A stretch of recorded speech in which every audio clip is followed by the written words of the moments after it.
Sinds 1 mei is de wietpas ingevoerd in Venray om buitenlandse drugstoeristen tegen te gaan. Limburg is samen met Noord-Brabant en Zeeland onderdeel van de zogenaamde pilot. Dit houdt in dat de coffeeshops alleen nog aan maximaal 2000 leden met een clubpas softdrugs mogen verkopen. Lidmaatschap kan uitsluitend worden verleend na het tonen van een geldig identiteitsbewijs en een bewijs dat de aanvrager inwoner van Nederland is. Door deze maatregelen ziet de coffeeshop het aantal klanten flink dalen. Ja, voor 1 mei, voordat de windpas ingevoerd heeft, komen regelmatig klanten binnen. Maar na 1 mei wordt de klantenkring heel verminderd. Want de mensen mogen niet meer hier een coffeeshop kopen. Of moeten ze clubpas hebben.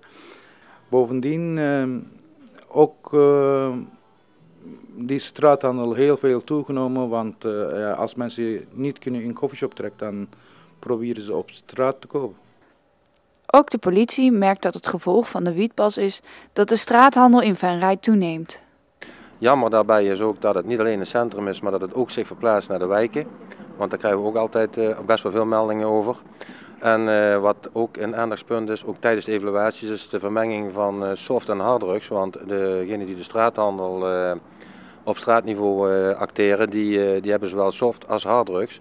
Terwijl voorheen bij de coffeeshop dus alleen maar softdrugs te kopen was. Dus mensen komen gauwer of sneller in de verleiding om ook even een snuifje kook of dergelijke mee te pikken. En ja, hoe dat zich in de toekomst gaat verhouden, dat hebben we nog geen zicht op. Om de problemen met betrekking tot de invoering van de wietpas aan te pakken, zijn er in de 3 zuidelijke provincies extra manschappen ingezet door het ministerie. Dat zijn aparte teams die echt acteren op straathandelniveau. Dus wat dat betreft worden links en rechts natuurlijk wel de nodige acties gedaan om mensen van straat op te pikken. Op 1 januari 2013 wordt de wietpas landelijk ingevoerd. Wat voor extra problemen er dan bij komen in Venray is voor de politie nog een beetje koffiedik kijken. Wat we wel vanuit Venray zien, dat er toch wel veel mensen die dus aanvankelijk bij de Venrayse coffeeshop een wietje kwamen halen, nu naar Nijmegen gaan. Nou, dat is dan per 1 januari ook afgelopen. En hoe zich dat dan verder gaat ontwikkelen, dat is een hele lastige, daar hebben we nog geen zicht op. De coffeeshop hoopt echter dat de wietpas überhaupt niet landelijk ingevoerd gaat worden. Zij stellen een andere oplossing voor. Ja, wietpas moest gewoon uit de baan zijn, want dat werkt niet. Dat is eigenlijk een grote klap voor de coffeeshop business en voor mensen ook. Wat er met de verdere invoering van de wietpas in Nederland zal gebeuren, hangt ook af van de verkiezingsuitslag en daarmee de nieuwe regering. De meningen over de invoering van de pas zijn nog sterk verdeeld. Het samenscholingsverbod wordt verlengd tot 3 januari 2013. Dit werd vandaag bekendgemaakt. Half maart vaardigde burgemeester Hans Gielissen een verbod uit in het centrum van Venray. De maatregel is ingesteld om groepen jongeren die zich misdragen in het centrum te kunnen aanpakken. Het was de bedoeling dat de maatregel tot 16 september van kracht zou zijn. Maar door de problemen die er nog steeds op straat zijn, heeft burgemeester Hans Gielissen besloten het verbod te verlengen. Er is nog steeds potentiële overlast, die is al een stuk minder geworden. Maar we lopen toch nog steeds tegen wat incidentjes aan. En het vermoeden bestaat dat er ook wel een samenhang is met de invoering van de wietpas. Die toch wat een duidelijke toename van straathandel te zien heeft gegeven. Met alle dynamiek die daarbij hoort. Als je dat gewoon bij elkaar optelt, vind ik het heel verstandig om het samenscholingsverbod te verlengen.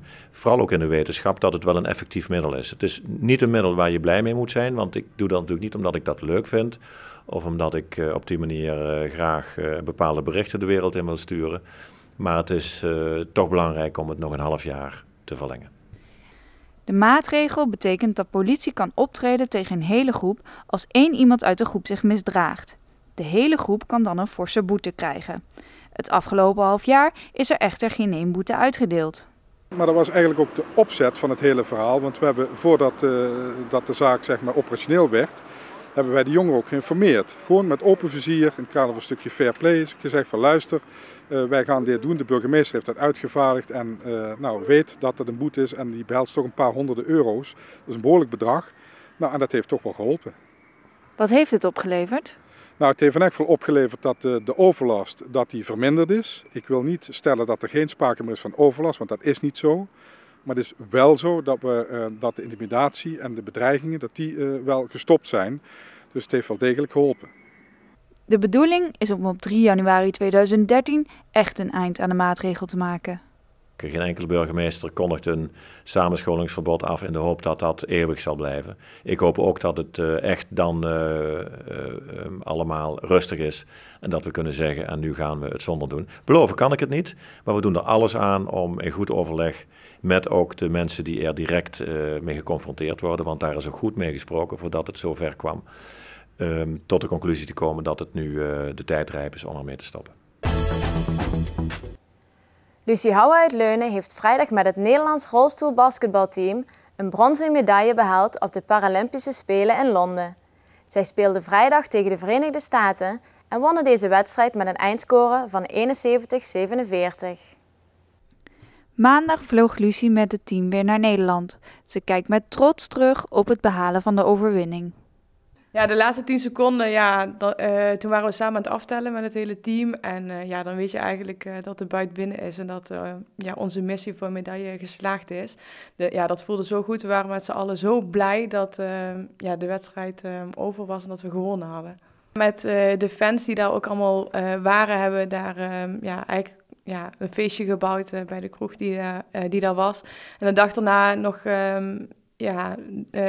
de huldiging in het Hollandhuis, waar we nog een keer een hoedje kregen en toegesproken werden door chef de mission. Dus dat was wel heel erg leuk. Kans op zilver of goud liep het team mis nadat ze de wedstrijd tegen Duitsland verloren. De Nederlandse dames kregen genoeg kansen, maar de ballen vielen er tijdens deze wedstrijd niet in.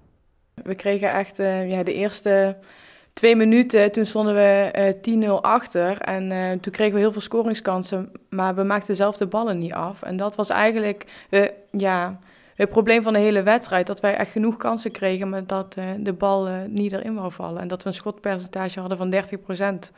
Dus dat was wel heel erg jammer. Lucie heeft weinig meegespeeld op de Spelen. Het hele toernooi deed ze minder dan een minuut mee op het veld. Dit kwam doordat ze als reserve voor een andere speelster meeging. En zij is een speelster met heel veel ervaring. Het zou raar zijn als ik zou zeggen, oké, dus prima. Want ik wil natuurlijk ook spelen, maar ik wist het van tevoren. En ondanks dat heb ik een heel leuk en bijzonder toernooi mee mogen maken. Dus en onze missie is als team geslaagd, dus dat is natuurlijk fantastisch. Echt rust heeft de rolstoelbasketbalster nog niet gehad nu ze thuis is. Dinsdag moest Lucie alweer vroeg op voor een bijzondere ontmoeting. Ja, we mochten toen naar Den Haag, naar de premier toe, waar wij werden toegesproken. En waar een aantal mensen ook nog een lintje kregen. En dat was wel heel bijzonder dat je door allerlei verschillende mensen wordt toegesproken hoe bijzonder je prestatie eigenlijk is geweest. Zaterdag wordt de overwinning nog thuis met familie en vrienden gevierd. Over enkele weken start Lucie weer met de eerste trainingen. De huizen in de Bomenbuurt in Venray krijgen sinds kort een opknapbeurt. De woningen worden gedeeltelijk gerenoveerd. 80 huurwoningen worden aangepast om zo aan het nieuwe energielabel te voldoen.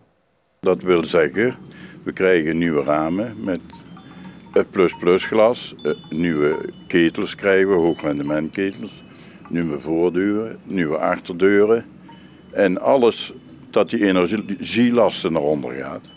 En dat is het belangrijkste voor de mensen. Dat ze in de portemonnee voelen dat ze minder gaan betalen. De vernieuwing is na de bouwvak eind augustus in de Esdoornstraat begonnen. De renovatie kwam tot stand nadat de huurdersvereniging en Wonen Limburg in 2009 het beleid voor de buurt vaststelden. En daarin hebben we afgedwongen dat ze de dubbele ramen en de ketels helemaal voor niks krijgen. Dus dat is alleen maar stookvoordeel. En hebben wij zelf mee het sociaal plan opgesteld. Samen met de bewoners van wat zijn nou de rechten en de plichten van de bewoners. Dat zijn ook dingen die wij als huurdersvereniging doen. De verbouwing wordt voor de bewoners snel en met zo min mogelijk overlast gedaan. Elke dag wordt een huis opgeknapt. Hiervoor is een strakke planning nodig. De bedoeling is dat we in ieder geval eind oktober, november alles ook gereed hebben. En dat de mensen straks, het stookseizoen gaat beginnen, er ook van kunnen profiteren, wat we dan met z'n allen ook bereikt hebben. Tot nu toe loopt het gewoon geweldig. Ook de samenwerking met de aannemer, met de bewoners, dus het wordt als plezierig ervaren. Alhoewel sommige bewoners eerst wat twijfelachtig waren, is de buurt na het zien van resultaat erg tevreden. Je ziet met die nieuwe vensters en die nieuwe ramen en alles, die voordeuren straks erin, dat de hele buurt opfleurt. En dat is toch wel het meest positieve ervan.